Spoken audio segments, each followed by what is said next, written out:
In this episode, a young instructor jogging runs into a large lone wolf. A wolf unites with another wolf, and the confrontation becomes fatal. To find her in the Alaska wilderness, click the like and subscribe buttons at the moment. This is Candice Berner's encounter with a terrifying wolf. Special education teacher Candice Berner, 32, was a native of Pennsylvania. She was assigned as a teacher in Perryville, Alaska in the Lake and Peninsula School District. In March 2010, she got a job as a teacher in the isolated community of Chick Lake. This settlement is located just over 470 kilometers southwest of Anchorage. Foxes, wolverines, brown bears, and wolves live in the wilderness surrounding a village of 74 people on the Alaska Peninsula. Candice arrived at Lake Chig by plane on March 8, 2010. She spent the day instructing 17 students at a nearby school. She informed her colleagues that at the end of the day, she would go for a run along the only path leading from the village.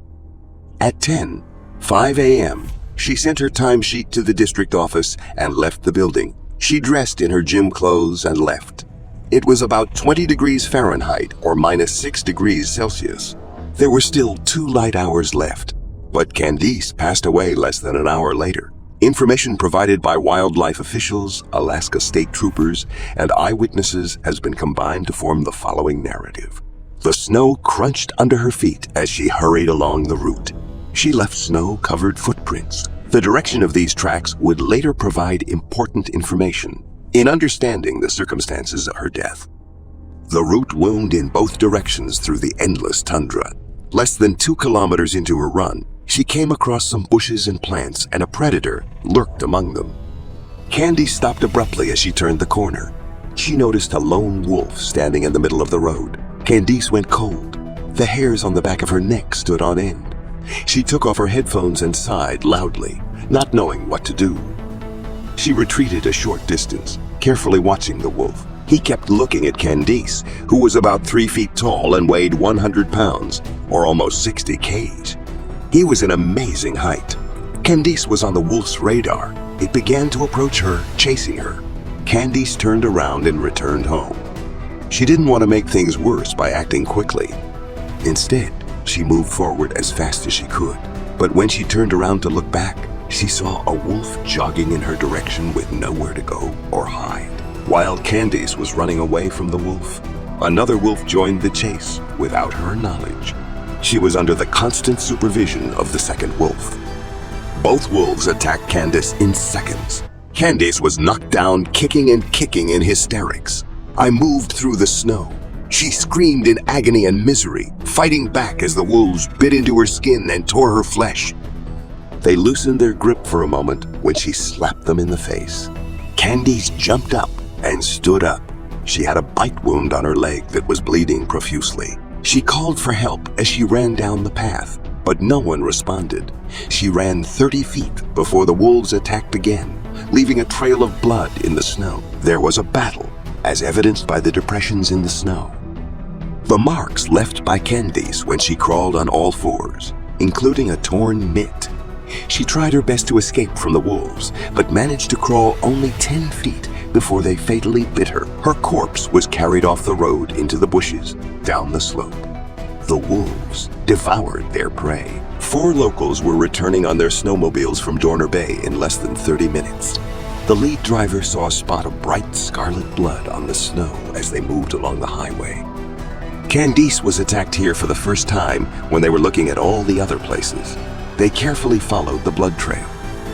This led them to the second bloody area, which was surrounded by a significant area of melting snow.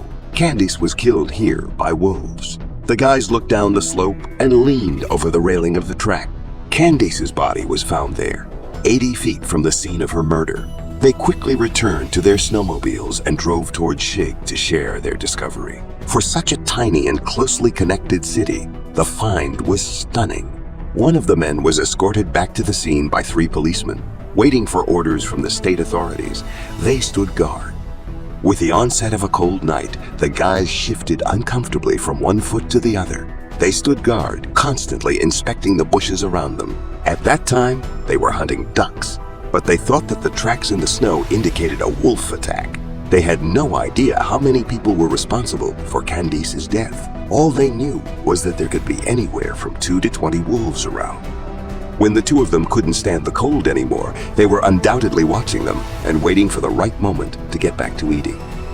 Returning to Shignek, they went in search of warmer equipment. The remaining policeman got on his snowmobile and drove around the neighborhood of Candice's corpse again. To look out for the approaching wolves, he turned on the headlight. They couldn't just leave the woman's corpse in the woods, even though he knew he was in danger. Then he saw a recognizable glint in the eyes that looked back at him. To look into those eyes, he turned the snowmobile around. He saw a lone wolf standing right in front of him. His assertive presence unnerved me. Out of horror, the policeman threw Candice's corpse and fled the scene on his snowmobile.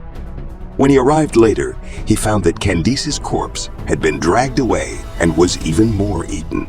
Investigators were able to identify the 4 wolves involved in the attack by looking at wolf tracks in the snow. Despite the fact that it is believed that only 2 were responsible for the fatal bites, they cooperated as a pack. Another rushed from the other side, cutting off her path, while one chased Candice down the snowy road. Unfortunately, the young woman's life was cut short as a result of the tragedy, and the locals needed to feel safe again. They were scared. According to reports, locals saw flickering eyeballs reflected in the rays of flashlights. 2 wolves were spotted nearby. The locals set themselves the task of finding and destroying all the wolves that could be there. Lem Butler, a wildlife officer, decided to hire 2 hunters to kill all the wolves that were found within a 30-mile radius of the city. Many days passed before they managed to catch even 1 wolf. In total, they summoned 8 wolves. 6 of these creatures were in fantastic shape. Professionals even consider him overweight, but 2 of them were starving and malnourished. They were inexperienced and may not have had much success. It is unknown if any of the cold wolves participated in the attack.